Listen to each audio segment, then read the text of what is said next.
Welcome back, everybody. Today, I'm going to teach you how to stop Google Sheets from rounding your numbers. This is especially useful when you're working with precise calculations, financial data, or any numbers where decimal places matter. Let's get right into it. First, you'll need to navigate to workspace.google.com and log into your Google account.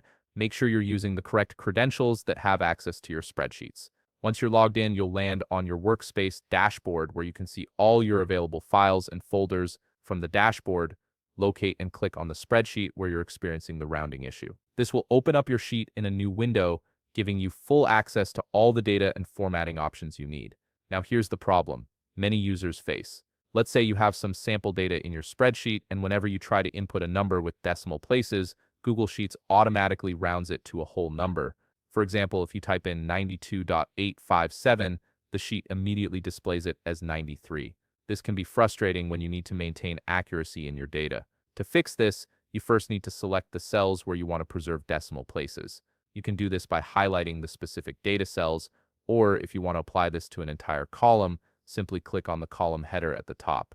This will select all cells within that column, making the adjustment apply to everything at once. Once your cells or column is selected, look toward the top of your screen at the toolbar.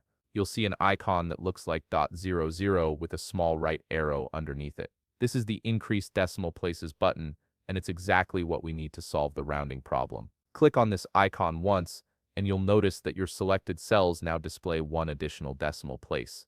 If you need more precision, click it again. Each click adds another decimal place to your numbers, allowing you to control exactly how detailed your data appears. Keep clicking until you reach the number of decimal places you need for your specific use case. Now let's test it out. Try inputting a number with decimal places into one of your adjusted cells. You'll notice that the sheet now preserves those decimals instead of automatically rounding them off. Your data maintains its precision, and you can work with accurate numbers going forward. That's all there is to it. You've successfully stopped Google Sheets from rounding your numbers by adjusting the decimal place settings. If you found this video helpful, please leave a like, subscribe, and see you in the next video.